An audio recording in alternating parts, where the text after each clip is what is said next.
Hoje nós vamos falar sobre esperança. A mensagem do Senhor para a igreja hoje é sobre esperança. E nós vamos usar milagres de Cristo para falar de esperança. Nós vamos falar de alguns milagres de Cristo para falar sobre esperança. E eu vou começar lendo 3 versículos. O primeiro versículo, se vocês quiserem acompanhar na minha tradução, eu acho que a irmã consegue pôr. Acho que eu vou ler aqui, que a letra é maior, né? Primeira carta de Pedro, capítulo 3, vamos ler o versículo 15. Tenham no coração de vocês respeito por Cristo e o tratem como o Senhor. Estejam sempre prontos para responder a qualquer pessoa que pedir que expliquem a esperança que vocês têm. Agora vamos para a primeira carta de Paulo a Timóteo, capítulo 4. Nós vamos ler o versículo 10. Primeira carta de Paulo a Timóteo, capítulo 4. Vamos ler o versículo 10. É por isso que lutamos e trabalhamos muito, pois temos posto a nossa esperança no Deus vivo, que é o Salvador de todos, especialmente dos que creem. E o terceiro texto e último dessa introdução, Colossenses 1, capítulo 1, versículo 4. Pois ficamos sabendo da fé que vocês têm em Cristo Jesus e também do amor que vocês têm por todo o povo de Deus. Amém? A pregação, ela é falar sobre Cristo. Hoje nós estamos aqui para falar sobre Cristo Jesus, né? A última pregação, eu estava falando algo que o Spurgeon falou, que o pregador, ele deve pregar toda a Bíblia, mas buscar uma conexão com o Evangelho de Cristo. O Evangelho de Cristo é o Evangelho do amor, da esperança, do perdão. E a esperança, todos nós, né, vivemos a fé, né, é a esperança. Quando nós vamos ler um texto aqui, onde Jesus fala para Jairo, não tema, né? Poderia dizer, tenha fé. Então, Jesus nos ensina que o contrário de fé, esperança, é medo. Quem tem esperança tem fé. Quem não tem esperança tem medo. Esse texto bíblico nos ensina. E através de alguns textos que nós vamos ler agora, que relatam alguns milagres de Jesus Cristo, dos vários milagres que Jesus Cristo fez, você vai ver que é possível identificar as nossas vidas em cada uma dessas pessoas que receberam o milagre, de uma forma ou de outra, não pelo mesmo problema, mas pelo mesmo Cristo, pelo mesmo sentimento. Bem, então eu gostaria de começar lendo esse texto que eu mencionei agora, que está em Lucas 8. Lucas 8.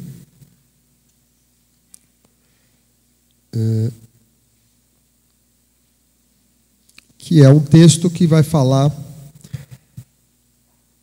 É um texto que fala de 2 milagres. Ele vai falar do milagre da ressurreição da filha de Jairo, de ressuscitar a filha de Jairo, e vai falar da mulher do fluxo, que tinha o fluxo. Vamos ler um trecho desse texto. Pode ser, irmã, o 40, é isso, vamos lá. Quando Jesus voltou para o lado oeste do lago, a multidão recebeu com alegria, pois todos tinham ficado ali à espera dele. Então chegou um homem chamado Jairo, que era chefe da sinagoga daquele lugar. Ele se jogou aos pés de Jesus e pediu com insistência que ele fosse à sua casa, porque a sua filha única, de 12 anos, estava morrendo. uma particularidade desse texto que nós lemos. Irmã, por favor, volta para o 41. Aqui no 41. Ele se jogou aos pés de Jesus e pediu com insistência. Jairo era um judeu. O judeu jamais se dobraria aos pés de um homem. Então Jairo era um judeu que tinha convicção, tinha crido que Jesus era o Messias. Então, essa afirmação, essa que Lucas nos conta, né, se jogou aos pés de Jesus, ele também diz para a gente, Jairo era um judeu que acreditou que Jesus era o Messias. Amém? Jairo desesperado, imagina qualquer um de nós nessa situação, um filho passando mal em casa e os médicos, Lucas conta isso nesse texto também, né? Os médicos não curavam, nada acontecia que melhorasse a vida da criança, e a esperança de Jairo foi indo, e só restou uma esperança: Cristo. No último momento, a única esperança que ele tinha era Cristo Jesus. Jairo vai ao encontro de Cristo. Jesus, cura minha filha, ela está doente, ela está morrendo. Então, nesse momento, Jesus age como agiu em muitos de seus milagres. Jesus é bondoso, Jesus é misericordioso, né? Jesus se comoveu com isso. Então, todos os milagres, Jesus usava os milagres, né? Ele tinha os milagres, que eram sinais de que ele era o Messias, que ele era o Filho de Deus, que ele era Deus e que ele era o Salvador. Mas ele nunca fez um milagre que não fosse algo de bom para alguém. Ele poderia ter feito o dia virar noite, poderia ter feito o que ele quisesse, Jesus é Deus, né? Mas não. Cada milagre que Jesus fez, você vê o amor e a misericórdia e a compaixão de Cristo Jesus. E com essa compaixão, Jesus vê a fé de Jairo e se move para atender esse pedido desse judeu que criou que ele é Cristo Jesus, que ele era o Salvador. Ele sai para fazer isso, aquela multidão em volta dele, e vem esse outro texto que é muito conhecido de todos nós, muito conhecido, que está no a continuação do 42. 43, irmão, por favor. Versículo 40. Nisso chegou uma mulher que fazia 12 anos que estava com uma hemorragia. Ela havia gastado com os médicos tudo o que tinha, mas ninguém havia conseguido curá-la. Ela foi por trás de Jesus e tocou na barra de sua capa. E logo o sangue parou de escorrer. E Jesus perguntou: quem foi que me tocou? Todos negaram. Então Pedro disse: mestre, todo o povo está rodeando o Senhor e o está apertando. Mas Jesus disse: alguém me tocou, pois eu senti que de mim saiu o poder. Bom, e aí, nesse momento, a mulher se mostra, se identifica. Então, pensando nessa mulher, estou falando tudo isso porque a meditação de hoje é olhar para cada um desses milagres e olhar para as nossas vidas. Essa mulher, ela tinha o fluxo. O fluxo, além de você prejudicar a saúde da pessoa, muito, né? A minha esposa tinha problema de perda de sangue, um fluxo também. Quanto ela sofria? A gente tinha que tomar transfusão de ferro na veia. Era tudo que ela se alimentava, tudo que de bom que o organismo fazia de sangue, de energia, o fluxo tirava, né? Roubava dela. E ela fez uma cirurgia, graças a Deus está ótima. Amém? Graças a Deus. Mas, então, essa mulher tinha os problemas do fluxo, os problemas que acabou tudo que ela tinha, porque tudo que ela tinha ela gastou tentando se curar. E, pela velha aliança, pelos costumes judaicos na época em que Cristo veio, seguindo as orientações e as leis da velha aliança, essa mulher também era considerada imunda. Então essa mulher não podia sequer entrar num templo, ela não podia ninguém podia tocar nela, ela não podia tocar em ninguém. Isso vale, né? Eu também expliquei isso outra vez, para uma mulher que deu à luz. Ela também é imunda. Então a mulher, se não me falha a memória, 40 dias depois do parto, nos primeiros 40 dias após o parto, ela é considerada imunda da cultura judaica. Então essa mulher, além de tudo isso, ela era uma pessoa que não podia ser vista perto de outras pessoas, porque ela era considerada imunda. E ai dela se fizesse isso. Aí na cabecinha dela o que ela pensou? O único jeito de ninguém me ver é eu ir rastejando. Mas a última coisa que eu tenho para tentar na minha vida é isso. E ela foi, de um jeito ou de outro, rastejando até Jesus. Não que ela não pudesse andar, mas porque ela não podia ser vista. Porque ela não podia encostar em ninguém, ninguém podia encostar nela. E ela encosta em Cristo. Ela põe a mão em Cristo. Que é outra contravenção que ela fez pela lei judaica. E ocorre o milagre. Isso, Jesus a abençoa e a torna pura. A declara pura. Ou seja, além de estar curada, ela passa a ser uma cidadã como qualquer outra. Ela está pura, volta a ser pura. Ela pode ir ao templo, ela pode conviver com pessoas. Então, ele cura. Quem tiver um professor, quem estudar a Bíblia, e um professor de grego, salvar e curar é a mesma palavra que usa no grego. Salvar e curar. Então a palavra do Senhor fala: sua fé te curou, ou sua fé te salvou. As duas coisas podem ser traduzidas do grego, né? Só que tudo isso acontecendo e a filha do Jairo morrendo lá em casa. Você imagina, né?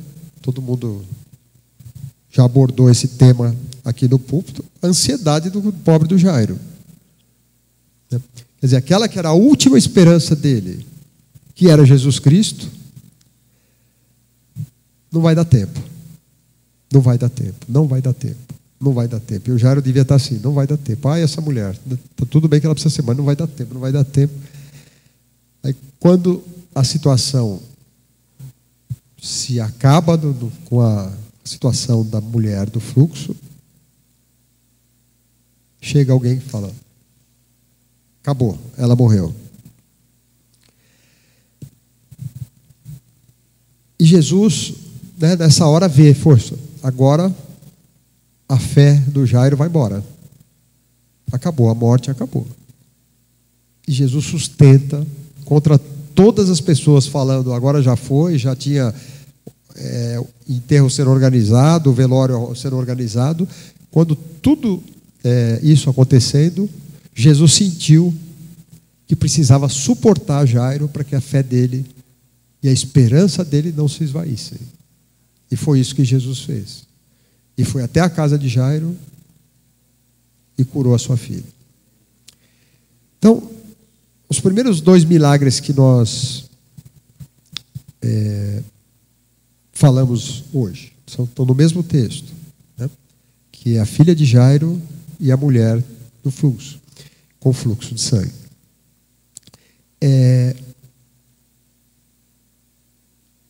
Vamos pensar na intercessão, né? Jairo, na verdade, estava intercedendo pela filha dele. A filha dele estava lá na cama, provavelmente inconsciente. E muitos cristãos e muitas seitas que se falam cristãs não acreditam na intercessão. Mas nós cremos na intercessão.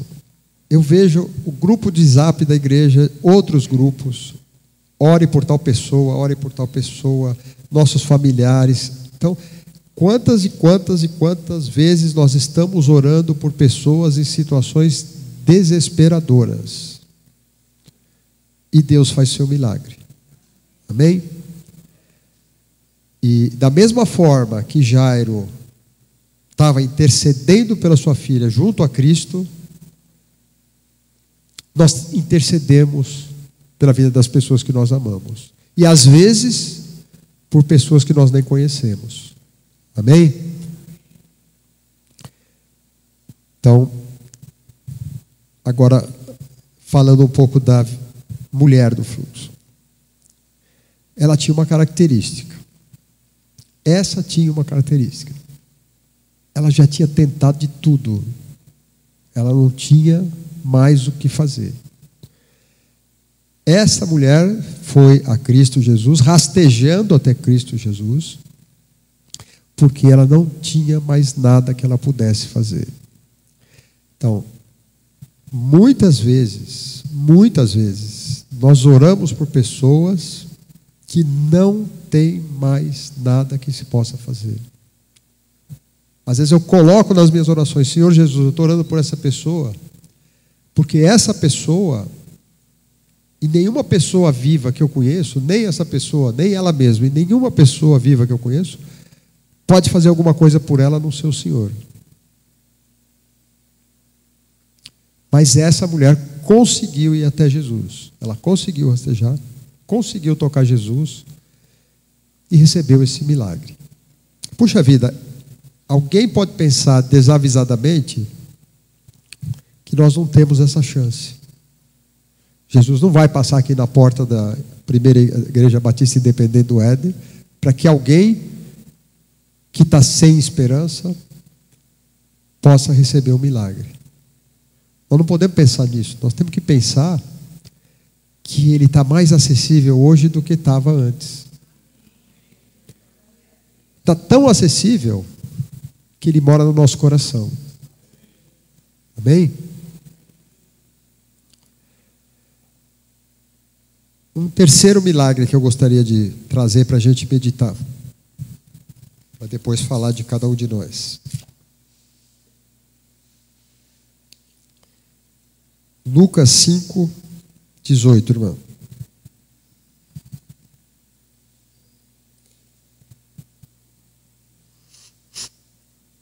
Lucas 5:18. Deixa eu achar aqui meu texto.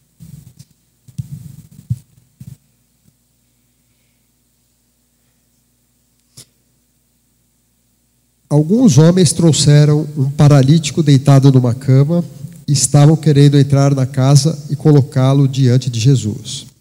Porém, por causa da multidão, não conseguiram entrar com o paralítico. Então o carregaram para cima do telhado.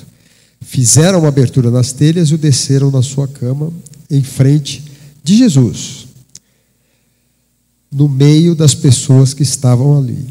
Jesus viu que eles tinham fé. Eles tinham fé. E disse ao paralítico: meu amigo, os seus pecados estão perdoados. E finaliza esse texto, né? Eu digo a você, levanta-te, pegue a sua cama e vá para casa. Então, voltando a esse texto, no versículo 20. Volta, por favor, irmã, no 20. Jesus viu que eles tinham fé e disse ao paralítico: meu amigo, os seus pecados estão perdoados. Né? E finaliza, né? Levanta-se, pegue a sua cama e vá para casa. Irmãos, estes do telhado somos nós. Às vezes, alguns já são paralíticos também. Mas é isso. Nós somos as pessoas que temos que levar as pessoas que ou não têm, ou são doentes da alma, ou são doentes do corpo, à esperança no milagre de Jesus Cristo. Olha que lê a intercessão, lê o papel dos amigos, viu a fé que eles tinham.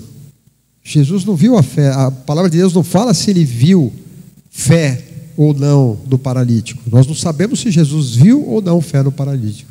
Mas a palavra de Deus nos fala, nos afirma, nos assegura que Jesus viu fé naquelas pessoas que levaram ele para Cristo. Isso é nosso papel como cristão. Nós somos aqueles que creem e nós, ao nosso lado, não faltam paralíticos. Ou paralíticos fisicamente doentes, ou paralíticos com a alma doente. Não, o paralítico jamais teria chegado a Jesus se aqueles que em Jesus criam não os tivessem levado. Amém? Eu já fui o paralítico e pela graça de Deus já carreguei essa maca também. Pela graça de Deus, sinto que já levei pessoas a descer o telhado para chegar mais perto de Jesus. Amém? Nós temos o hábito de não atribuir as bênçãos recebidas, às vezes, né? A gente tem muito mais facilidade para pedir do que para agradecer. Muito mais facilidade, né, para fazer propósitos, etc., etc., do que glorificar o Senhor. Amém?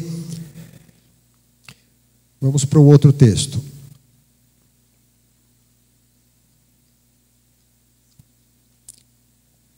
Lucas 17, irmão. 11. Então, esse texto do 17, 11. Jesus continuava viajando para Jerusalém e passou entre as regiões da Samaria e da Galileia. Quando estava entrando num povoado, 10 leprosos foram se encontrar com ele. Eles pararam de longe, porque também eram imundos, e pela lei judaica eles não podiam ter contato com pessoas. Quando eles pararam de longe e gritaram: Jesus, mestre, tenha pena de nós. Jesus os viu e disse: vão e peçam aos sacerdotes que examinem vocês. Quando iam pelo caminho, eles foram curados. Esses 10 leprosos, né? Depois a palavra de Deus nos fala que um deles voltou para agradecer. Mas desses 10 leprosos, a palavra de Deus não nos fala se eles criam que Jesus era o Messias. Provavelmente, né, um chegou para o outro, eu imagino que aconteceu, houve um encontro casual, aí um deve ter falado para o outro: esse é aquele que faz milagres, é aquele que cura. Bom, não temos nada a perder, né? Não temos nada a perder, vamos pedir para ele, se ele nos cura. E lá de longe, né, como daqui lá no carro do pastor, pediram a Jesus, lá de longe. Mais uma vez, Jesus se compadeceu, cheio de amor no coração, e curou esses leprosos. Então, mais uma vez, vamos identificar as nossas vidas. Quantos de nós estamos, ou já estivemos nas nossas vidas, não estou dizendo do momento de hoje, mas nas nossas vidas, tivemos afastados da palavra de Deus, afastados da igreja? Quantos anos da minha vida passei afastado da igreja? Não que eu tivesse uma vida errada, mas afastado da igreja. Mas vamos pedir para ver o que acontece. E quantas vezes aconteceu? A ponto da gente não crer que aquilo foi feito por Jesus, porque a gente acha que não mereceu aquilo. Aquilo aconteceu porque tinha que acontecer. E quantas vezes a gente vê hoje, nas nossas vidas, nas pessoas que a gente convive, aquele que não procura Cristo, mas num momento difícil, Jesus se compadece por aquela alma, se compadece por aquele homem e faz um milagre na vida dele e atende aquele clamor de Deus. Alguém que pediu que nunca tinha visto Cristo. Alguém que pediu, talvez, só para ver se dava certo. Não porque tinha fé. Olha o grande amor de Cristo. Bem? E o texto que eu quero terminar é o texto cristão, assim no meu coração cristão, que está em João 5.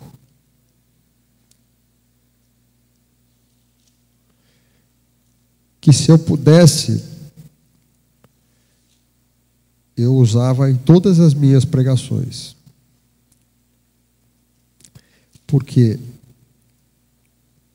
Jesus é amor. E quem acredita no amor de Cristo tem esperança. Depois disso, houve uma festa dos judeus e Jesus foi a Jerusalém. Então, primeiro eu vou parar nesse texto. Que tipo de pessoa vai numa cidade para uma festa e começa a festa, começa a entrada na cidade numa época de festa e começa por um lugar que só tem doente e moribundo? Que tipo de pessoa faria isso? Uma pessoa que é amor. Cristo é amor. Então, esse versículo, ele traz uma luz enorme de um exemplo assim que, claro, Jesus é amor. Vamos lá, continuando 2. Ali existe um tanque que tem 5 entradas e que fica perto do portão das ovelhas. Em hebraico, esse tanque se chama Betesda. Betesda. Opa, trava a língua. Perto das entradas estavam deitados muitos doentes, cegos, aleijados, paralíticos, que esperavam o movimento da água, porque de vez em quando um anjo do Senhor descia e agitava a água. O primeiro doente que entrava no tanque, depois disso, sarava de qualquer doença. Entre eles, havia um homem que era doente, fazia 38 anos. Jesus viu o homem deitado e, sabendo que fazia todo esse tempo que ele era doente, perguntou: você quer ficar curado?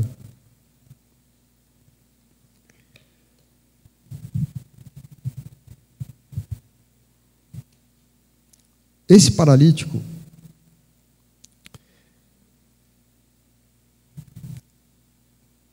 as pessoas acreditavam, né? Nós não sabemos, a palavra de Deus não deixa claro para a gente se aquilo, de onde vinha aquilo, né? Mas as pessoas acreditavam que a hora que a água mexia, se alguém ali entrasse, saía curado. E esse paralítico acreditava nisso. E provavelmente pessoas que o ajudavam também acreditavam, porque como é que ele ia lá todo dia e voltava para casa? Né?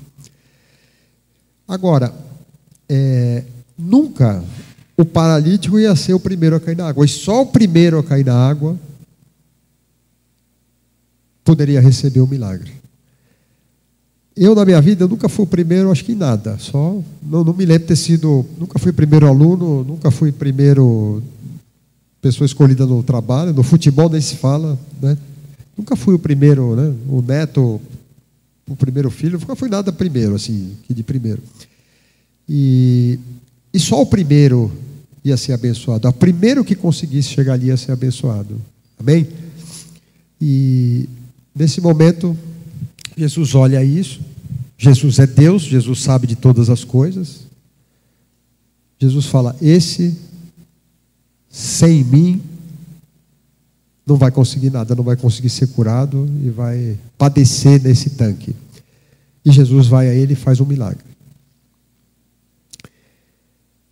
E lendo esse texto, estudando esse texto, a pessoa mais parecida que eu conheci com esse paralítico foi eu mesmo. Talvez vocês pensem a mesma coisa. A única chance dele era Jesus Cristo. A minha única chance na vida era Jesus Cristo. A única chance de cada um de vocês é Jesus Cristo. Nós nunca vamos ser o primeiro a cair nessa água, né? E sem Jesus Cristo, muito antes disso, nós vamos padecer. Para cada um desses milagres, igreja, você consegue ver a sua vida. Na filha de Jairo, se alguém quer saber como foi a situação do coração de Jairo, pergunte ao pastor Robson, que tem vindo aqui pregar. Aconteceu isso com um dos filhos dele. Eu não lembro se foi o mais velho, eu não lembro qual filho dele, mas ele viveu exatamente essa situação. Correndo atrás de hospital, correndo atrás de médico, e o filho padecendo. Ele escreveu isso num livro, né? Podia, se alguém quiser pedir para ele esse livro, ele deve ter lá com ele. Eu tenho também, se alguém quiser emprestado, eu empresto. Mas é essa a história de Jairo. A mulher do fluxo. Quantas situações a gente já passou na vida, pessoas que nós amamos, que não tinham nenhuma esperança. E só aproximar de Cristo trouxe a vida de volta. Falando dos leprosos, quantas pessoas que estão longe de Cristo e que Cristo, pela sua comoção, pela sua misericórdia, pelo seu amor, age na vida dessas pessoas. Quantos de nós já carregamos a maca do paralítico? E quantos de nós já fomos o paralítico?